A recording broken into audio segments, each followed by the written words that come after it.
It's time to predict that match card for WWE Bash in Berlin, taking place on August 31st. There was one match confirmed at the time of recording. I'm going to predict 4, maybe 5 more matches for you on this card. The match we know so far is for the World Heavyweight Championship. The Ring General Gunther will defend the title against Randy Orton. I'll be giving my thoughts and feelings towards the end of the video on this match and an early prediction as well. So let's start things off then with the first match I'm going to predict for you, which will be a mixed tag team match of Rhea Ripley and Damian Priest, ex-Judgment Day members, taking on members of Judgment Day 2.0, Finn Balor and Liv Morgan. There was always a potential that Dominik Mysterio could be in the place of Finn Balor. However, I've gone for Balor as he's the one that's betrayed Damian Priest, and that will be the natural rivalry moving forward. And of course, Rhea Ripley and Liv Morgan is the rivalry moving forward as well, though Dom did do the dirty on Rhea at SummerSlam. Of course, with Damian and Rhea no longer being a part of the Judgment Day,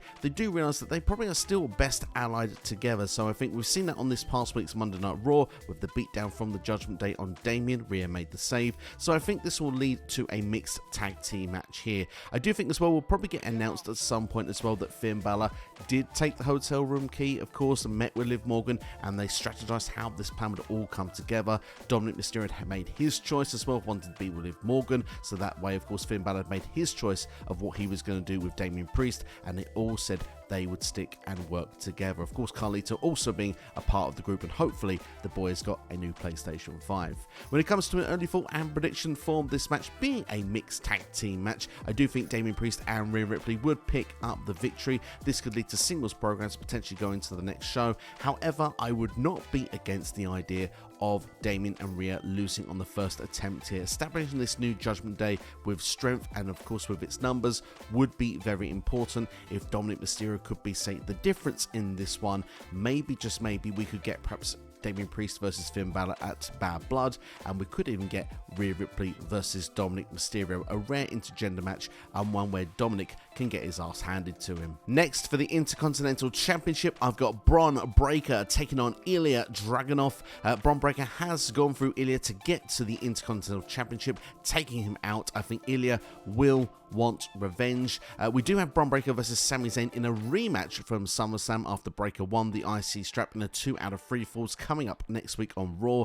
I expect Breakker to dominate. In fact, break Sami Zayn, pun intended, where Ilja will need to make the save, and that will kickstart this feud going into Bash in Berlin. Of course, Ilja Dragunov being from Russia, but his family is living in Germany, if I'm not mistaken. It would be great to get Ilja on the card here, and I think he would get a lot of support from the German fan base. However, we could go simply with the singles match. I also am not ruling out the idea of a triple threat match because, well, Ludvig Kaiser, of course, has been doing great work on Monday Night Raw, is from Germany, and I'm thinking, where are WWE going to fit him in on this card? Is he simply going to just introduce Gunther to ringside for his championship match? I can't see that being enough, so I think Kaiser could be included in this match as a triple threat. However, as an alternative idea, and this is more fantasy booking if I'm being brutally honest, I would like to see Ludvig Kaiser versus Giovanni Vinci, just purely on the basis that, well, Vinci was kicked out of Imperium, Kaiser did the damage, there's been no sign of Vinci since, and well, even though Giovanni Vinci was drafted to SmackDown, and many would say WWE draft LOL, especially with Gunther and Randy later in the show, if an arrangement can be made between GMs to make a match possible, then why not make this match possible? Surely Vinci would want to get revenge if he was to return to WWE and was fully cleared once again. So for me, I actually want to see that as a match. I think it has a lot of history with Imperium as a group. I think it's the perfect setting to do that match. Hasn't got to be a long match, plus Ludvig Kaiser can walk away with the victory, putting Giovanni Vinci in the rear view mirror. As to give an early prediction as well for Bron Breakker Ilja Dragunov, I think Bron Breakker is going to be retaining the Intercontinental Championship, and I can see him being a long-term champion in WWE. Next, a rematch from SummerSlam. I've gone for Nia Jax versus Bayley for the WWE Women's Championship. Bayley surely will have a rematch clause and will look to try and get the championship back. I think it makes most sense to do this sooner rather than later. And also, I think with Tiffany Stratton being a good friend of Nia Jax, of course being the real-life partner of Ludvig Kaiser, I think gives an excuse to put her on camera during this show and have a role in some capacity. I wouldn't rule out a tag team match with it either, of course, but I think think the big match that you can do right now is the Women's Championship, and also the tease of would Tiffany cash in Money in the Bank, especially with her best friend who got her the briefcase in Nia Jax. For me, as an early prediction, Nia Jax would retain. Last predicted match now for Bash in Berlin, and it's featuring Cody Rhodes, and to be honest, this is probably the hardest Cody match to call since he became undisputed WWE champion, because I do not see a clear challenger to go for the strap. Now, you could argue that you could do Cody versus Roman, as Roman has returned. You could also argue you could do a solo rematch. Personally, for me to give predictions on those, I don't think you want Solo Sikoa losing twice in a row to Cody Rhodes at this stage. You still want him to remain dominant. I think Solo should get another opportunity at a later date. As for Cody versus Roman, as massive as that match would be, I have a feeling it's going to be saved for a different occasion, potentially Bad Blood, as it's going to be in Atlanta, Georgia, which feels kind of appropriate since the fact that Cody is from Georgia, or it could even be saved for Crown Jewel, which of course would be the show after that. So I'm going to go a little bit outside of the box. The fact that Roman actually helped Cody retain the championship in Bloodline Rules at SummerSlam, I'm going to have Roman teaming with Cody Rhodes against the Bloodline. Now, this simply could be two members of the Bloodline, of course, at the time of recording. Not sure of the situation of Jacob Fatu, of course, who was meant to have hurt himself at SummerSlam with the splash of the top rope through the table with Cody Rhodes. That spot, of course, took him out of the match, and of course, apparently he was seen in a protective boot after the show. I still partly feel that could be storyline rather than legit, just because, well, who can take out Jacob Fatu at this stage? He's a monster and seems unstoppable.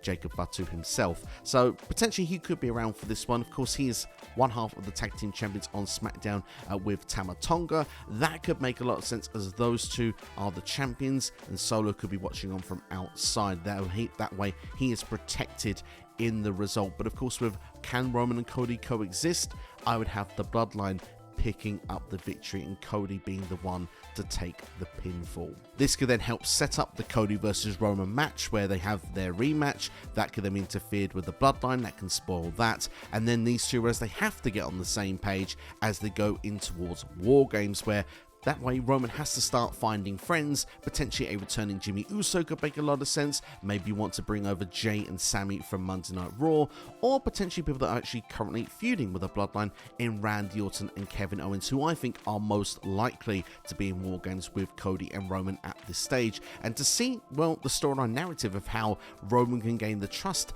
of Randy Orton, who lost 18 months of his career due to the original Bloodline, and Kevin Owens, who's been feuding with Roman for over 4 years, I think is a very interesting watch on SmackDown. So I'd love to see how that would play out. So for me, a Bloodline win would make the most sense here. Potentially also sets up something for Cody in a different championship match before that as well, with the Bloodline once again that doesn't involve Solo Sikoa. So that's the matches I'm predicting for WWE Bash in Berlin. To go on to Gunther versus Randy Orton very quickly, I'm glad that match was announced before I recorded this video, because I definitely would have got that wrong. Raw versus SmackDown, WWE Draft LOL, but in a way it makes absolute perfect sense after King of the Ring, where Gunther defeated Randy Orton in the finals in Saudi Arabia. Randy Orton, his shoulders were not on the mat during that pinfall, so technically Gunther won the King of the Ring and got his championship match at SummerSlam when he shouldn't have done. He's now gone on to win the championship, so to solidify Gunther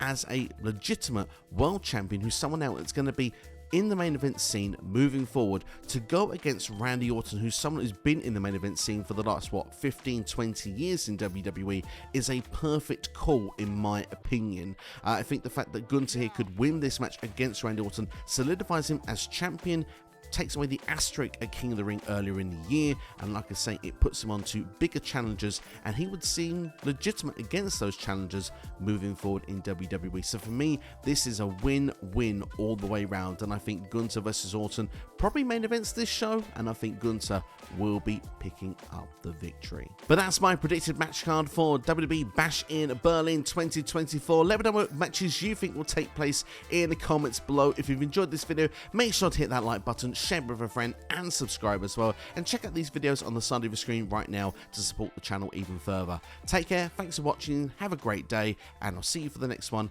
here on YouTube. All the best.